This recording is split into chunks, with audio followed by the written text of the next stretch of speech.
All right, we're back 12 minutes into the open of the market, and I want to talk about trades I took. And but first off, I want to note that look where these areas are. Look what's happened in 12 minutes. We've stayed bracketed within them with some opportunities at each. Of course, I'm not saying it was easy. I had said right at the end of the video that I would go short here. That I guess on the proximate cause of my own injury, because I was not in on that. It happened a little too fast for me. And by the time I got back to everything set up for myself, we'd actually popped up to, it opened and ticked up. And, you know, I was not ready to take a trade, but I got caught up in my own emotions. And I thought, well, if it holds above 60, you know, I'd said that. And I thought, well, I'll try it along at 60. And I did. And I was hoping it would not break down to the bottom of this distribution, but I should have known better, and I got stopped out. But I thought, well, I'll try a long down here, and I tried it.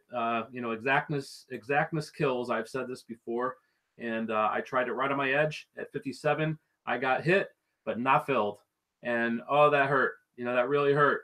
However, I got another opportunity. I did a little more in-depth analysis. I kind of, by this time, I've got my head together a little bit more.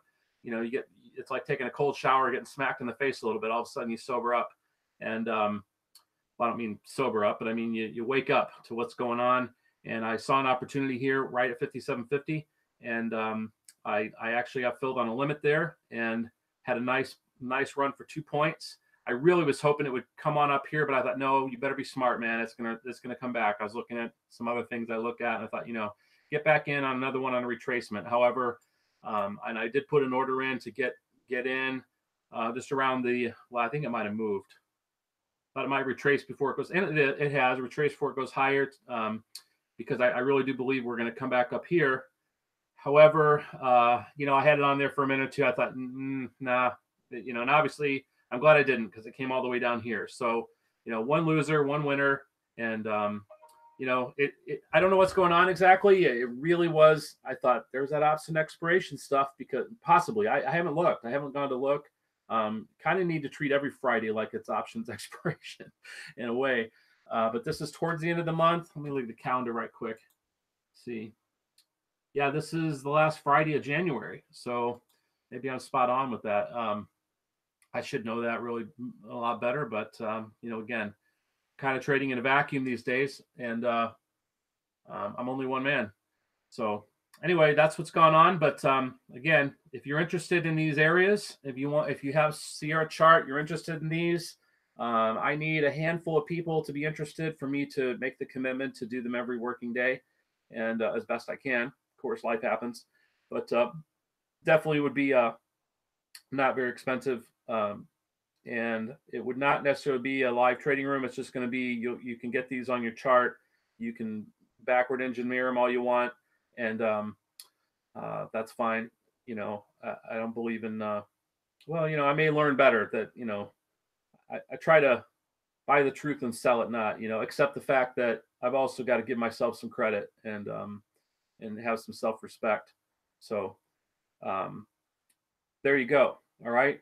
We're 15 minutes in, and you got your highs and your low areas to possibly short or possibly buy there. Now, obviously, things are changing, but there you go. Now, right now we've got what, to me, this little volume profile is a micro B. Let's say, okay, it's a B, and what does that mean? Is it pointed lower? Here, let me make it bigger. See the little baby bump? Okay,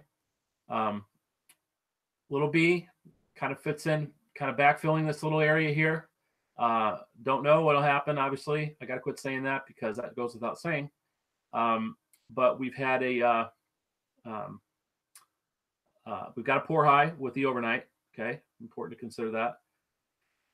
And we aren't getting any more downside. So this to me looks like profit taking from people in W. You know, whatever they decided, you know, better get out or better just like let's reload, because we are going to go up here.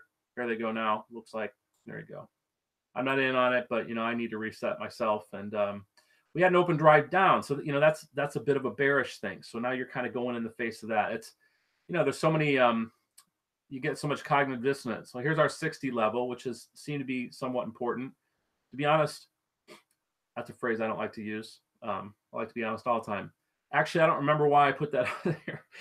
That came from something. I don't remember what it was, but I said, if it holds above 60, that's bullish. Well, it didn't hold above 60, but if we get above it, it has another opportunity. All right, that's all for now. I hope you enjoy the show, and hope you will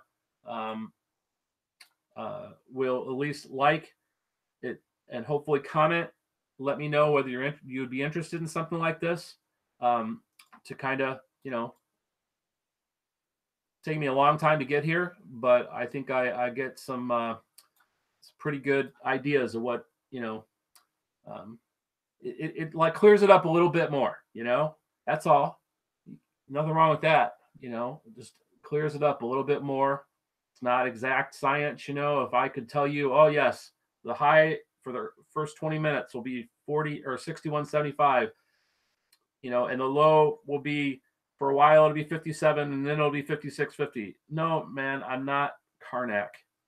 Okay, this has to do with the dynamics are kind of fluid, in the past and the present and going forward. So you just have to throw the ball, and you got to. Anyway, I'm going to wax philosophical. All right, seem to be holding on 60s. Let's see. Looks like it's holding on 60s. It's going to go up. Okay, I better get back to business.